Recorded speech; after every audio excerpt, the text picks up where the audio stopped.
Yang kedua, perempuan yang sedang kerasukan itu berarti dia ada penyakit. Yang ada penyakit berarti harus diobati. Yang kedua, bisa jadi yang merasuki tubuh perempuan ini adalah qarin. Qarin siapa? Qarin perempuan yang dibunuh, karena pada saat kita meninggal, qarin itu melepas dari kita, pergi dari kita. Kita meninggal, dia tidak mati, kata ulama. Dia masih terus hidup. Bisa jadi qarin perempuan yang dibunuh merasuki tubuh temannya, sehingga dia ngoceh. Dia bercerita tentang kejadian, peristiwa, saya dibunuh, saya dilakukan ini dan itu. Maka para jemaah yang dimuliakan Allah Subhanahu wa taala, berarti ocehan jin itu tidak boleh dibenarkan, dia pendusta. Apakah itu bisa menjadi bukti atau jadi saksi? Enggak ada jin menjadi saksi. Kenapa? Karena di antara syarat saksi itu harus adil. Siapa yang bisa menentukan jin yang berbicara itu adil? Kan kita nggak lihat, itu alam berbeda dengan kita. Tapi kalau manusia disebut saksi yang adil, karena kita lihat kesehariannya, ibadahnya, ketakwaannya, kejujurannya, ya. Maka para jemaah yang dimuliakan Allah, kita tidak bisa menyatakan bahwa jin itu adil, nggak bisa. Kenapa? Karena dia berbeda alam dengan kita. Maaf, jangan alam berbeda, wilayah berbeda saja kita tidak bisa menjadi saksi bahwa dia orang adil.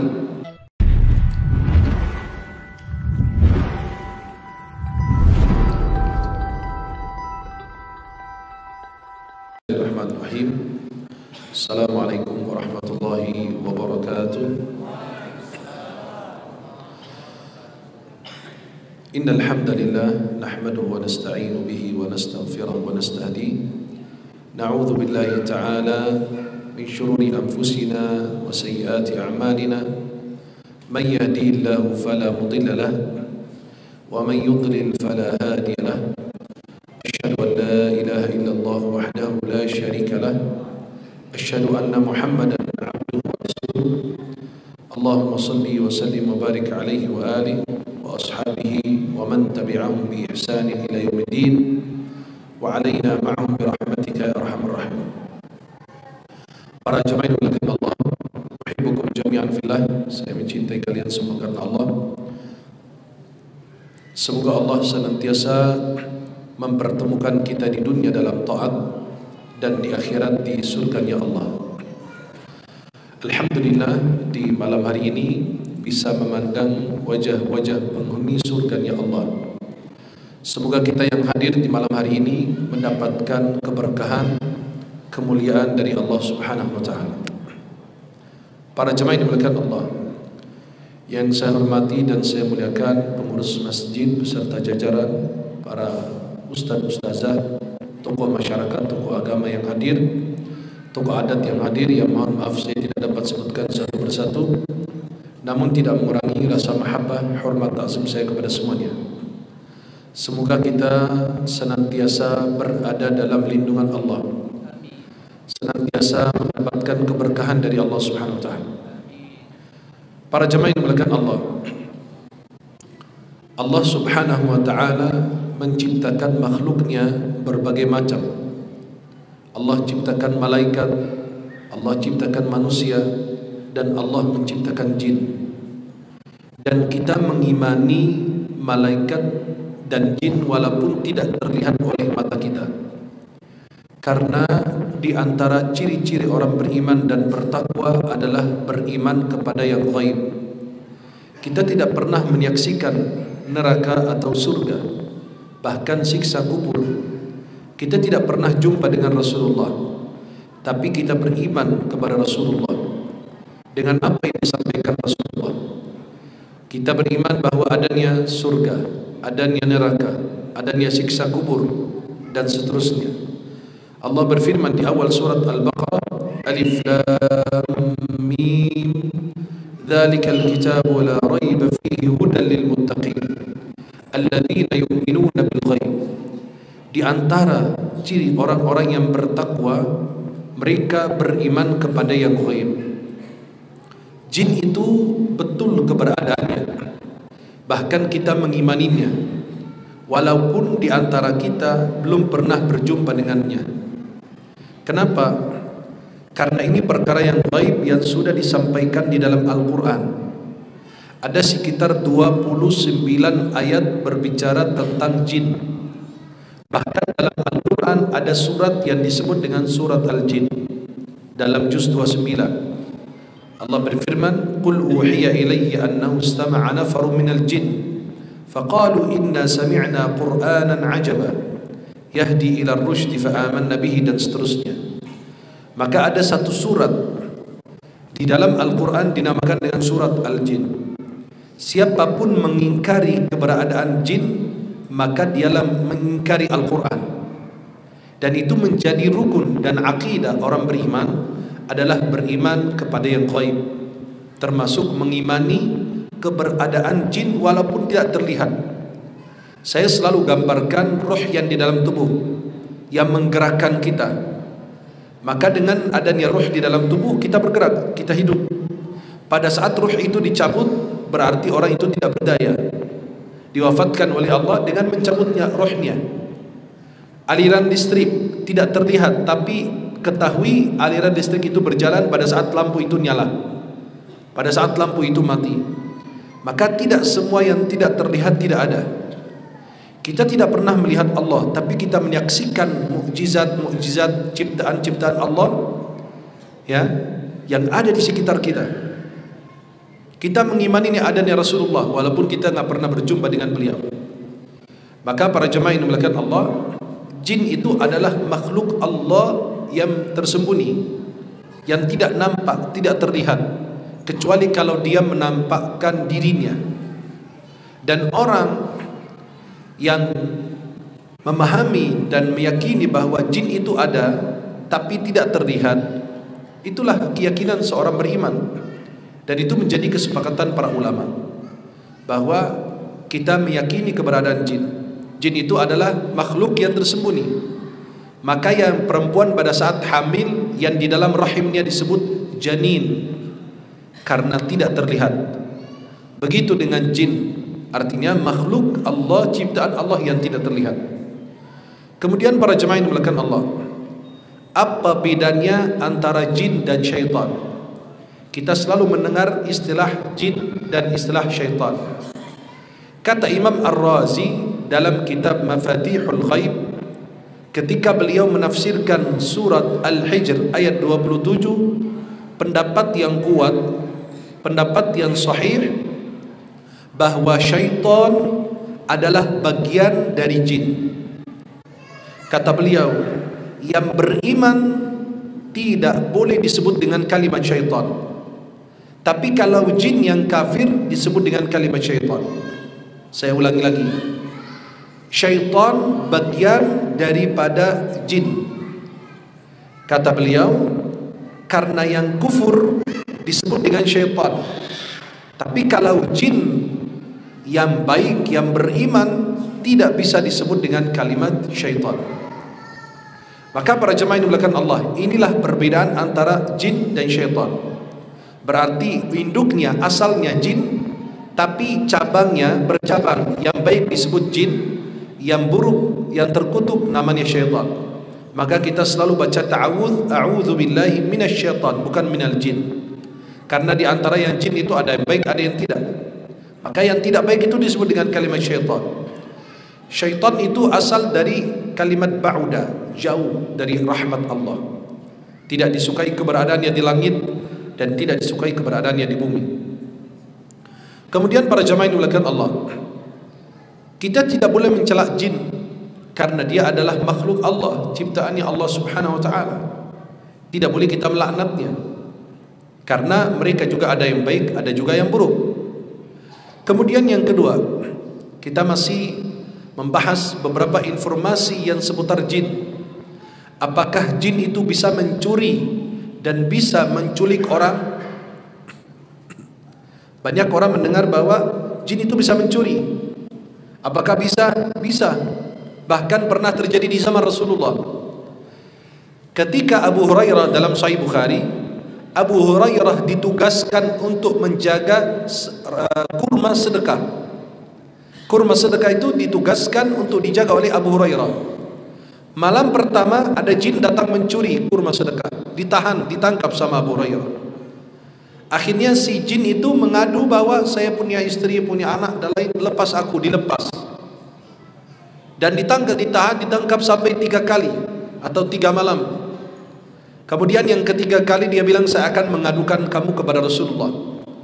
Tapi malam pertama pada saat ditangkap, esok hari Abu Hurairah cerita, ya Rasulullah, tadi malam aku menangkap jin. Kata Nabi SAW, terus apa yang kau lakukan? Dia bilang dia punya istri, punya anak, kasihan, lepas aku dah lepas.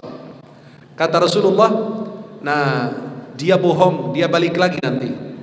Berarti keyakinan kita terhadap jin itu pada dasarnya mereka itu bohong, pendusta. Kalau kita hubungkan dengan peristiwa yang terjadi saat ini, pembunuhan terhadap seseorang perempuan di Indonesia, yang sampai dikatakan rohnya perempuan tersebut merasuki temannya sehingga dia bercerita, itu sebenarnya tidak ada dalam Islam. Keyakinan kita sudah jelas, akidah kita sudah jelas, tauhid kita sudah jelas. Orang Islam itu sudah terang benerang kok. Tapi karena yang menyampaikan informasi, mendengar kesana kemari, itu jadi sembang siur, masyarakat awam tidak paham. Pertama, kata Nabi SAW apa? Dia bohong, nanti balik lagi. Berarti pada dasarnya dia pendusta. Kemudian malam kedua datang lagi, malam ketiga datang lagi. Berarti pada dasarnya jin itu pendusta. Maka kasus yang viral ini kita hubungkan dengan hadis riwayat Bukhari ini. Yang merasuki tubuh perempuan ini bukan roh. Karena roh itu kalau sudah wafat, sudah dicabut oleh malaikat maut, itu tidak kembali ke dunia lagi, dia berada di alam barzakh. Dan kita punya dalil dari Al-Quran, bukan hadis palsu. Dari Al-Quran ayat 99 dan ayat 100 dalam surat Al-Mu'minun. Allah berfirman, hatta idza jaa ahadahumul maut qala rabbirji'un. Ketika orang kafir itu kematian menghampiri dia bilang apa? Ya Allah, kembalikan aku lagi. La'alli a'malu salihan fima tarakt. Agar aku bisa beramal salih, melakukan kebajikan-kebajikan yang aku tertinggal. Apa kata Allah Subhanahu wa taala? Nah, la'alli a'malu salihan fima tarakt. Nah, Allah Subhanahu wa taala mengatakan kalla.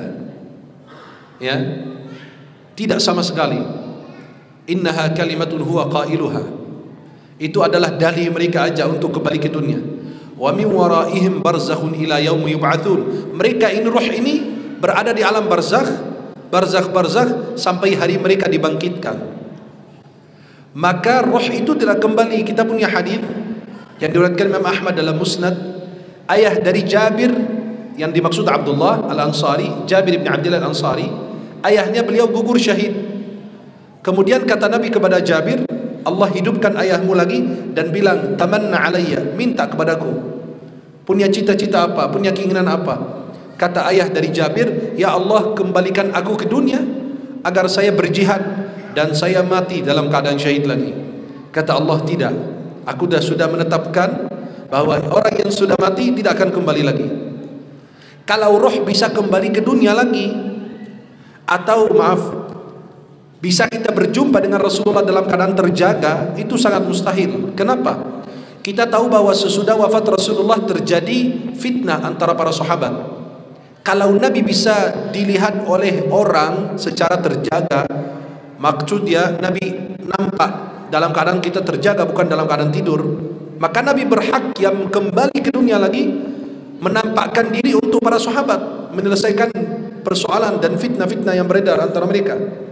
Maka kita meyakini tidak bisa kita lihat Rasulullah secara terjaga, hanya di dalam mimpi saja. Kemudian yang kedua, ruh masuk alam barzakh tidak kembali lagi ke dunia. Kemudian para jemaah yang dimuliakan Allah Subhanahu wa taala, siapa yang berbicara atas lisan sahabatnya sehingga dia bisa bercerita tentang kejadian dan peristiwa tersebut? Itu ada dua.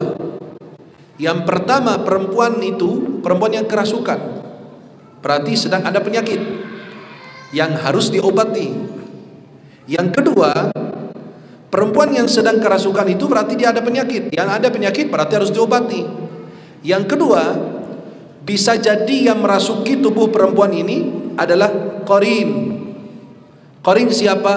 Qarin perempuan yang dibunuh Karena pada saat kita meninggal, qarin itu melepas dari kita, pergi dari kita. Kita meninggal, dia tidak mati, kata ulama. Dia masih terus hidup. Bisa jadi qarin perempuan yang dibunuh merasuki tubuh temannya, sehingga dia ngoceh. Dia bercerita tentang kejadian, peristiwa, saya dibunuh, saya dilakukan ini dan itu. Maka para jemaah yang dimuliakan Allah Subhanahu wa taala, berarti ocehan jin itu tidak boleh dibenarkan, dia pendusta. Apakah itu bisa menjadi bukti atau jadi saksi? Nggak ada jin menjadi saksi. Kenapa? Karena di antara syarat saksi itu harus adil. Siapa yang bisa menentukan jin yang berbicara itu adil? Kan kita nggak lihat, itu alam berbeda dengan kita. Tapi kalau manusia disebut saksi yang adil, karena kita lihat kesehariannya, ibadahnya, ketakwaannya, kejujurannya, ya. Maka para jemaah yang dimuliakan Allah, kita tidak bisa menyatakan bahwa jin itu adil, nggak bisa. Kenapa? Karena dia berbeda alam dengan kita.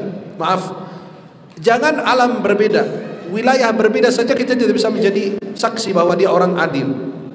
Kita di Riau, ada orang tinggal di Jakarta, nggak mungkin kita dari Riau menyaksikan bahwa orang fulan itu adil. Nggak mungkin. Kenapa? Karena tidak terlihat, jauh dari kita. Apalagi yang beda alam, bukan beda wilayah. Ya, maka jin itu tidak bisa menjadi saksi, dan ocehan jin itu tidak boleh dibenarkan. Terus yang disampaikan jin itu gimana?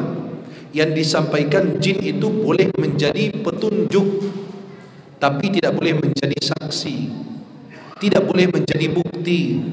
Kenapa? Karena kita yakin jin itu pendusta, suka mengadu domba antara manusia.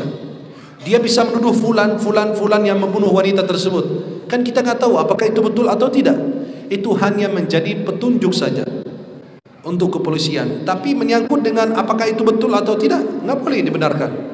Dan itu kita di dalam Islam sudah jelas akidah dan pemahaman kita terhadap bangsa jin tersebut. Maka para jemaah yang dimuliakan Allah, jin itu mencuri kurma sedekah. Ditangkap malam pertama, malam kedua, malam ketiga, dia bilang enggak, malam ini saya nggak bakalan biarkan kamu. Kamu sudah 3 malam berturut-turut, kamu ini kurang ajar. Udah nggak bisa, saya lepas. Saya akan melaporkan kamu kepada Rasulullah. Apa kata jin? Ya udah gini, kita buat kesepakatan. Kamu lepas aku dan aku kasih amalan yang bagus. Masya Allah, syaitan bisa menasihati juga gitu ya. Ya, kadang-kadang kayak orang benar gitu loh. Ada orang tukang mabuk menasihati orang biar rajin sholat, rajin ibadah. Ya kadang-kadang begitu cerita uniknya. Akhirnya si syaitan itu bilang apa? Lepas aku dan aku kasih amalan bagus. Apa amalannya? Kamu baca ayat kursi sebelum tidur. La yazalu alaika hafidhan hatta sabah. Ada malaikat menjaga kamu dari malam sampai pagi hari. Pada saat dikasih amalan, ya udah dilepas. Besok pagi cerita kepada Rasulullah. Apa kata Nabi? Kata Rasulullah SAW, sadaqaka wa huwa kadhub. Betul apa yang dia sampaikan. Kalau kau baca ayat kursi, ada malaikat menjagamu dari malam sampai pagi. Tapi dia seorang pendusta. Jin itu pendusta. Apa yang dia sampaikan betul, tapi dia seorang pendusta, gak bisa kita benarkan, kata Rasulullah SAW. Maka jin itu bisa mencuri. Dan pernah salah satu sahabat Rasulullah, Ubay bin Ka'ab, jin suka mencuri barang-barang mereka. Ya, tapi jin itu tidak bisa mencuri sesuatu yang sudah dikunci, apalagi dibacakan bismillah. Maaf, antum simpan uang di dalam Quran atau berkas atau apapun itu di dalam Quran, itu tidak menjadi bukti bahwa itu tidak hilang, pasti hilang juga. Tidak menunjukkan bahwa oh kalau saya simpan uang di dalam mushaf Quran, saya simpan di lemari, berarti jin tidak mencuri. Mencuri dia, tapi dia nggak berani membuka pintu yang sudah dikunci, apalagi menggunakan nama bismillah. Atau tempat wadah seperti ini, kan sebelum tidur dianjurkan pada saat mau tidur tutup bencana-bencana kita. Kan Nabi menganjurkan kita. Di Indonesia kita tutup pintu pada saat maghrib, padahal itu sunnah. Sunnah tutup pintu. Kenapa? Karena jin mulai berkeliaran. Anak-anak kita disuruh masuk, tahan, jangan sampai anak itu dilepas sore hari menjelang maghrib. Maka orang tua bilang masuk udah maghrib. Sebenarnya itu amalan sunnah, tapi niat kita tradisi, bukan sunnah. Coba kalau niatkan sunnah dapat pahala. Coba amalan kecil setiap hari kita lakukan. Masuk nak, sunnah Rasulullah. Coba dia disampaikan ke anak-anak. Sunnah Rasulullah pada saat maghrib, anak-anak masuk, kita tutup pintu. Jangan hubung-hubungkan dengan tradisi. Nanti anak bilang, orang tua di mana sih? No, kita udah 2024 masih aja mikir, masih aja begitu gitu. Dia beranggapan ini khayalan dari orang tua dulu. Sedangkan ini kalau diajarkan, nak masuk sayang karena ini sunnah Rasulullah. Lihat, menghubung-hubungkan anak dengan Rasulullah, dengan sunnah Nabi. Nak masuk sayang karena saat maghrib itu jin berkeliaran, nanti kamu diganggu jin, repot. Akhirnya kita tutup pintu, dan itu adalah sunnah. Kemudian kata Nabi, sebelum tidur bejana kalian ditutup. Kenapa? Kan ada jin itu berubah ular, bisa meracuni kita. Kan kita kalau nggak tutup, ya ular itu bisa masuk sini, atau ada binatang yang membahayakan, kemudian kita minum, itu berbahaya. Maka pada saat tutup bejana, bismillah. Matikan lampu, bismillah. Tutup pintu rumah, bismillah. Jin tidak bakalan buka dan tidak bakalan masuk. Hadisnya sudah jelas. Halo? Halo? Jadi lihat, amalan kecil begini menjaga kita. Saya punya keluarga di Mesir. Beliau itu sebelum tidur, karena masakan yang mereka masak, akhirnya penutup daripada pancinya itu dimiringin sedikit gitu loh, masih terbuka. Alasan baru dipanasin. Kan harus ditunggu dulu selesai, kalau sudah adem baru ditutup biar aman. Enggak, ini dimiringin aja begini. Akhirnya enggak tahu ada binatang atau ada jin, wallahu a'lam. Tiba-tiba bangun pagi hari, ya, atau tengah malam ada yang tutup, tapi kan sudah kebuka lama. Mereka bangun tidur, ya dipanasin tuh makanan, makan. Satu keluarga yang tinggal di situ yang makan makanan itu masuk rumah sakit, keracunan. Kenapa? Karena kita tidak mengamalkan sunnah. Jangan meremehkan sunnah. Sunnah itu menjadi penyelamat di akhirat. Tanda cinta kepada Rasulullah. Dulu para sahabat mengamalkan sunnah karena sunnah dari Nabi. Tapi kita meninggalkan sunnah. Sunnah dikerjakan dapat pahala, tidak dikerjakan tidak apa-apa. Itu orang-orang yang kurang cinta kepada Rasulullah. Tapi kalau orang yang hebat cintanya kepada Nabi, sunnah diamalkan dapat pahala, tidak diamalkan rugi. Sunnah qabliyah ba'diyah ini, bayangkan, bisa menutupi kekurangan salat fardu di hari kiamat. Hadis riwayat Tirmidzi dari Abu Hurairah radhiyallahu anhu. Maka jin itu bisa mencuri, ya, tapi dia tidak bisa mencuri sesuatu yang sudah ditutup dengan bismillah. Letakkan anak kita pada saat tidur, bismillah, tidak dekati jin. Tutup pintu rumah kita malam hari, bismillah. Pintu masjid, bismillah. Tiba-tiba kotak infak hilang. Ya? Dan kita lihat banyak dari CCTV, dari kamera, banyak kejadian-kejadian aneh. Ya, saya punya informasi, dapat informasi kemarin, salah satu jamaah di salah satu wilayah saya nggak sebut, beliau itu mengatakan malam hari istrinya lagi di garasi beliau besar. Tiba-tiba, dan di CCTV itu ada, istri lagi dan anaknya lagi duduk di garasi di belakang mobil. Tiba-tiba mobil itu nyala dan jalan sendiri, nabrak anak dan istrinya, dan meninggal di tempat. Kenapa? Karena pada saat ditutup pintu garasi atau dirapatkan, tidak dibaca bismillah. Maka itu berbahaya. Hal kecil itu bisa berbahaya efeknya. Dan jangan remehkan amalan-amalan kecil dalam Islam, karena itu semua pasti ada manfaatnya. Masuk WC aja sudah diatur. Ribet, masa masuk WC aja harus pakai kaki gini? Aman aja, loncat pakai dua kaki aja. Itu enggak. Kenapa? Karena itu tempat kotor. Kita menggunakan kaki kiri karena tempatnya kotor. Tapi kalau ke masjid pakai kaki kanan. Dan kita dianjurkan baca doa, keluar baca doa lagi. Luar biasa. Kenapa? Karena di situ banyak hikmah, banyak pelajaran yang mungkin kita faham atau tidak faham. Maka yang pertama, jin itu mencuri kecuali sesuatu yang ditutup dengan bismillah. Yang kedua, pernah kita dengar kasus anak yang masuk hutan, kemudian dia diculik jin, kata dia, dan dibawa ke alam mereka. Betul gak itu? Dalam syariat Islam, dalam pandangan Islam, betul gak? Betul, ada.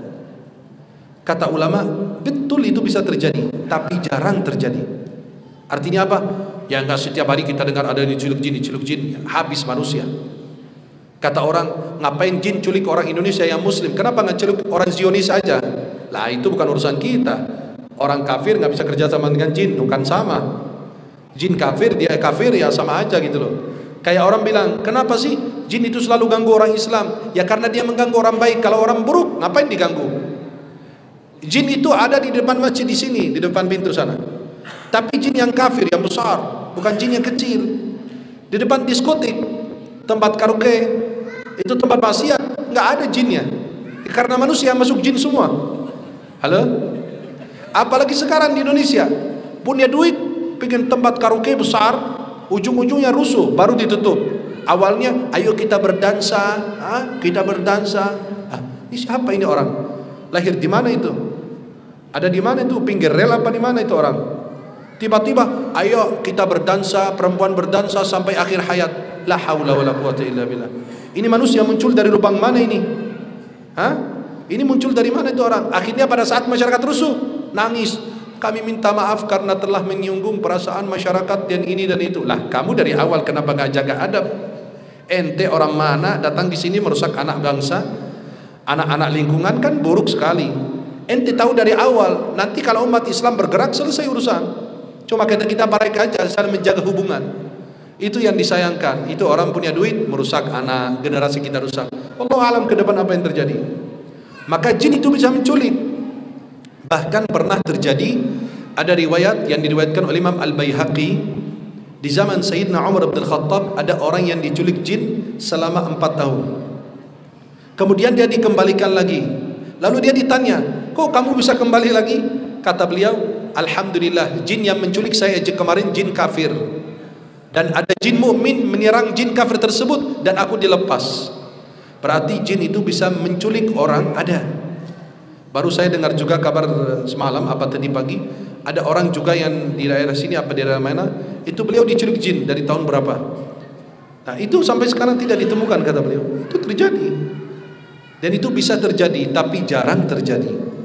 Di zaman Sayyidina Umar orang itu diculik jin 4 tahun.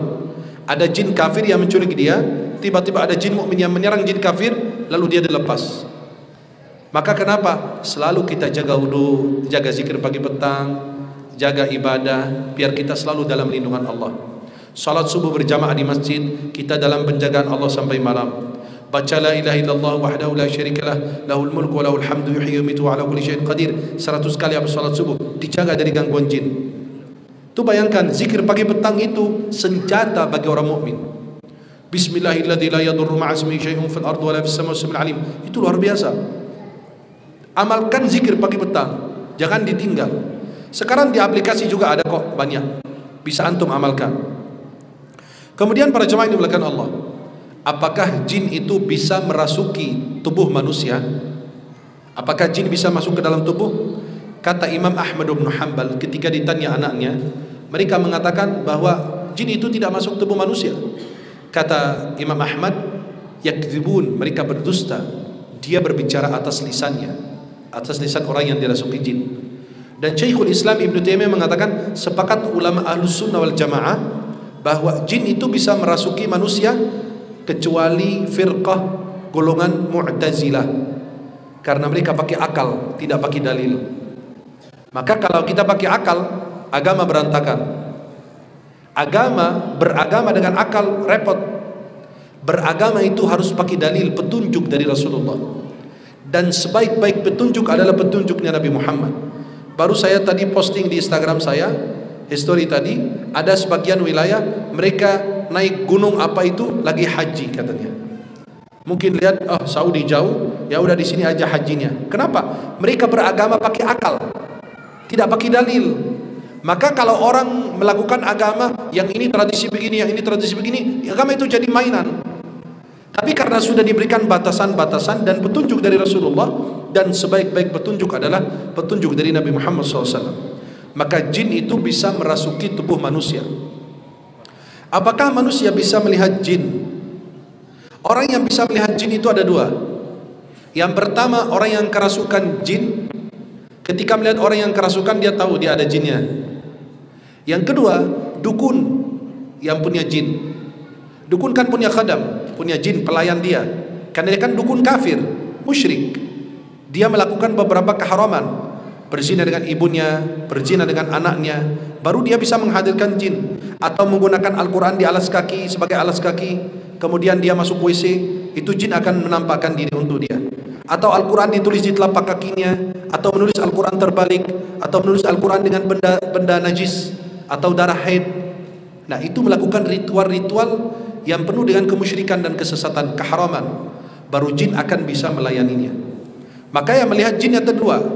Yang pertama orang kerasukan, ya, atau yang kedua dukun. Kecuali kita siapapun bisa melihat jin dalam bentuk apa? Kalau dia menjelma dalam bentuk apa? Ular, manusia, binatang, siapapun bisa melihatnya. Apabila ada yang mengaku melihat jin dalam bentuk asli, maka kata Imam Syafi'i, kami menolak kesaksiannya. Kenapa? Karena bertolak belakang dengan firman Allah, innahu yarakum huwa wa qabiluhu min haitsu la tarawnahum. Sesungguhnya jin dan syaitan dapat melihat kalian dari satu tempat yang kalian tidak dapat melihatnya. Kata Imam Syafi'i, barang siapa mengaku melihat jin dalam ciptaan aslinya api, maka kami tolak kesaksiannya, dia orang fasik. Kecuali para nabi dan rasul, kan beda levelnya.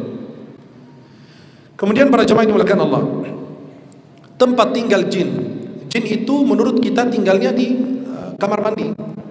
Itu salah satu tempatnya. Jin itu tinggal di tempat yang kosong, rumah yang kosong, tempat yang gelap, kuburan, gua, laut, hutan, tempat sampah, kamar mandi. Yang tinggal di tempat kotor jin kafir. Ada di masjid sama kita, ada jin beriman, ikut sholat juga, tapi tidak mengganggu. Kalau sudah mulai mengganggu, maka disebut jin fasik, wajib diusir. Kalau di rumah kita ada jin, tidak mengganggu, tapi kalau sudah mulai mengganggu, kita harus mengusirnya. Ada cara untuk meruqyah rumah kita, untuk kita mengusir hal-hal seperti itu. Maka jin itu pada umumnya semua tempat itu dimasuki, khususnya tempat yang digurung, rumah kosong, khususnya rumah yang tidak ditempati sudah lama. Maka banyak orang punya rumah mau dijual susah, karena saking lama kosong ditempati jin, setiap orang masuk diganggu. Ya, jadi orang gak nyaman lihat rumah tersebut. Maka perlu dibersihkan terlebih dahulu, kemudian bisa ditawarkan atau dijual. Kemudian para jemaah yang dimuliakan Allah, makanan jin. Apa sih makanan jin? Kita punya hadis dalam Sunan At-Tirmidzi dengan sanad sahih. Nabi bersabda, la tastanju birrawath. Jangan kalian beristinja dengan kotoran dan dengan tulang. Fa innahu zad ikhwanukum minal jin. Karena kotoran dan tulang adalah makanan saudara kalian dari jin. Ya, maka tulang itu menjadi makanan jin, dan semua makanan yang tidak disebut nama Allah. Antum lagi makan apa? Kue, tidak menyebut nama Allah, jin ikut makan. Antum makan apa? Nasi uduk, tidak bisa baca bismillah, tidak menyebut nama Allah, jin ikut makan nasi uduk. Memang jin suka nasi uduk? Dia suka semua makanan yang tidak disebut nama Allah.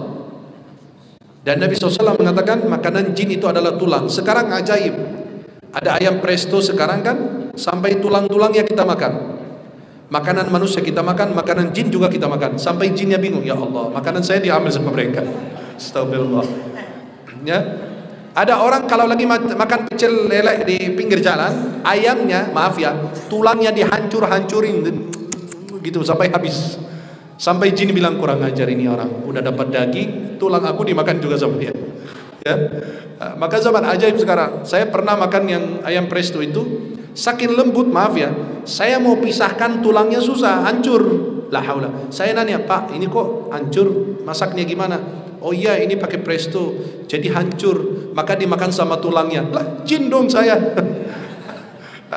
Udah kayak jin kita makan tulang gitu loh. Ya, maka kasihan bangsa jin. Lama-lama kalau kita masakan kita, semua kita makan, sampai tulang kita makan, ya bangsa jin bisa mati semua nanti, nggak kebagian makan dari kita ya. Kemudian para jemaah yang dimuliakan Allah, makanan jin adalah tulang dan semua jenis makan yang tidak disebut nama Allah. Maka selalu anak kita, maaf, kalau kita lagi makan, selalu seorang ayah ibu mendidik anaknya sebelum makan, ayo baca bismillah. Bukan Allahumma barik lana fi, bismillah dulu. Itu diingatkan, bismillah. Nah, maka Nabi ada anak yang diasuh oleh Rasulullah. Anak itu lagi makan sama Nabi, tapi makan di nampan, tangan yang ngacak, makan di sini, makan di sana, di depan orang, di depan ini. Kata Nabi, ya gulam, hai anak muda, samillah, baca bismillah. Wa kul biyaminik, makan dengan tangan kananmu. Wa kul mimma yalik, makan yang ada di depanmu. Karena kalau makan di depan orang, orang lain bisa jijik.